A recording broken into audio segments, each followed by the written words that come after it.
Hey, it's Tony Brueski, and this is our week in review over the weekend, taking a look back at some of the most compelling conversations and stories that we've covered for you of the last week. Brand new episodes back Monday morning, bright and early, 5 a.m.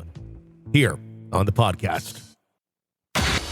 Murder in the morning from the Hidden Killers podcast. It just seems like a bizarre headline, I know, but it is what it is. Soldiers of Christ, religious group members, including mother, charged in connection with a Georgia murder. Of course, doesn't sound too Christ-like, or I guess kind of more soldier-like if you're murdering people. Although soldiers aren't there to murder. They're there to fight for a cause, not just ruthlessly go out and kill people, if you're following, basic human decency. A harrowing discovery in Georgia has exposed disturbing actions associated with the religious group Soldiers of Christ. Doesn't sound that inviting either. It's like, I don't know that I'd be driving down the road on Sunday morning and being like, I want to go to find a church. Ooh, Soldiers of Christ. That sounds like a good one. It kind of has a militant feel to it. A little too much. Mihi Lee, 54, and I apologize if I'm mispronouncing any of these names, along with multiple members of the group, including her children, now face charges linked to the death of a 33-year-old Sihi Cho. On September 12th, a grim find was made in Duluth. Cho's lifeless body lay in the trunk of a car parked outside a South Korean spa. According to the Gwinnett Police Department, the victim had endured weeks of beatings and severe malnourishment. The nature of her prolonged suffering sends chills down the spine of any compassionate observer. Mihi Lee is facing multiple charges, including felony murder, false imprisonment, tampering with evidence, and more. Her children, Junho Lee, 26, Junho Lee, 22, and Jaeyong Lee, 15, have also been apprehended on similar charges. Three other members, Hoing Lee, 25, Eric Hun, 26, and Lee family relative Guam Lee, 26, were arrested last month in connection with the crime. So people just keep getting lots of people involved here for one person in a trunk. How many Soldiers of Christ do you need to kill somebody in a trunk? Sounds like a clown car organization. It really does. However, the shocking twist was unveiled when Eric Hun's attorney disclosed that both his client and the deceased Sihi Cho were also victims of the very group they were part of. David Boyle, representing Hun, alleges that both were brutally tortured in the basement of the Lee residence, disguised as a religious initiation rite for their church. The details of their ordeal are nothing short of horrifying. Eric Hun was allegedly subjected to heinous acts, including being belted across his face and genitals, stripped, shot multiple times with an airsoft gun, and had skin sanded off his chest. Oh. I don't remember the verse in the Bible that says you need to be shot with airsoft guns and have skin sanded off your chest to profess your devotion to Jesus. Oh.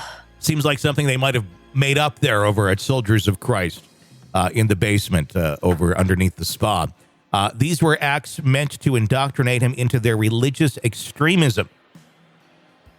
It's a phrase that never ends well.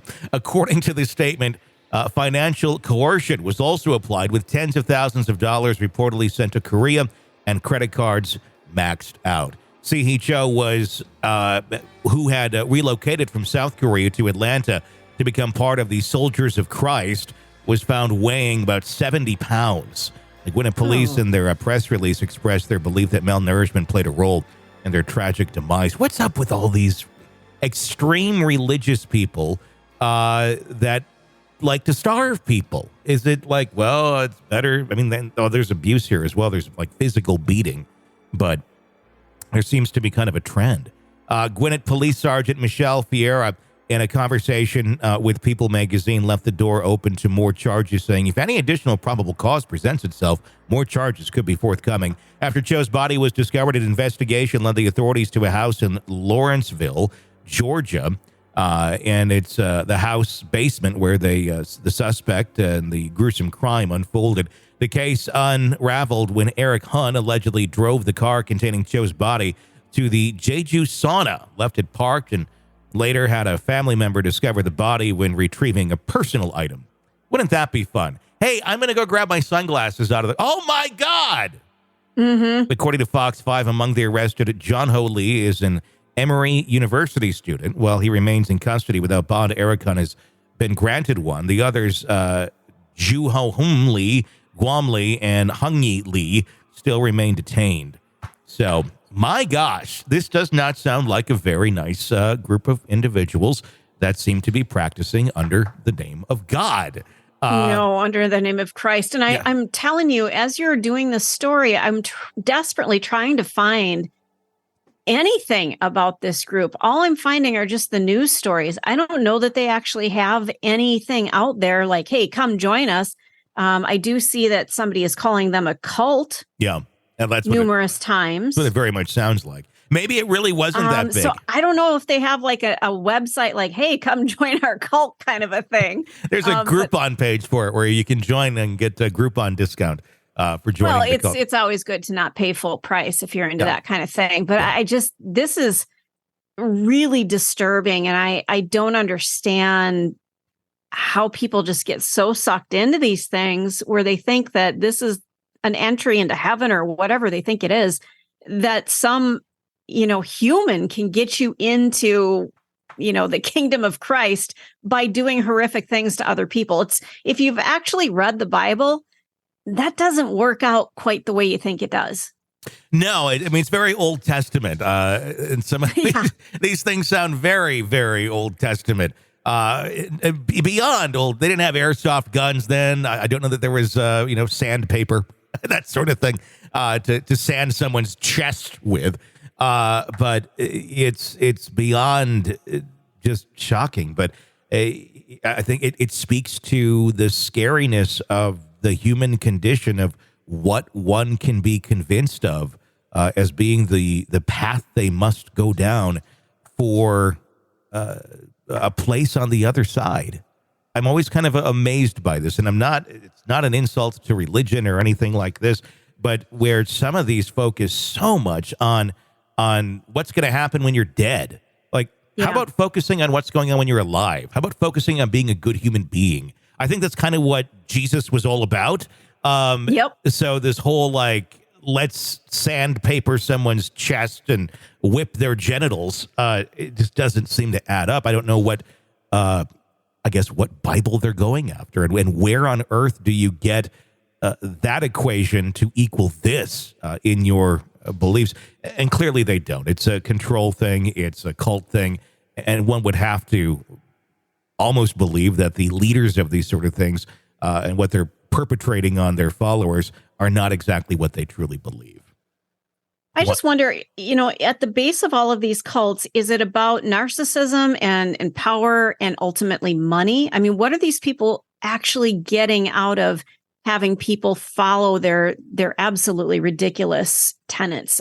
To me, it must be about the power. Well, power, money, those are usually big things when it comes to cults, and having some sort of financial way of backing it. And usually sex ends up being another part of it.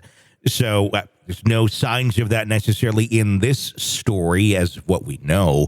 But I don't think it would be a very far stretch if we found out that the 70-pound woman that was found in the trunk was not also sexually abused in some way, shape, or form by these monsters that claim to be soldiers of Christ. I think it'll be good to see them rot away and eventually, end up where they're going to end up, because I don't think it's going to all be too bright and shiny pearly gates for them. Sick of the ads? We are too. Start listening with no commercials now and get access to all of our episodes in advance of everyone else. Become a True Crime Today Premium Plus subscriber on Apple Podcasts. Search True Crime Today Premium Plus on Apple Podcasts or go to our podcast page and sign up now. True Crime Today Premium Plus. Sign up now.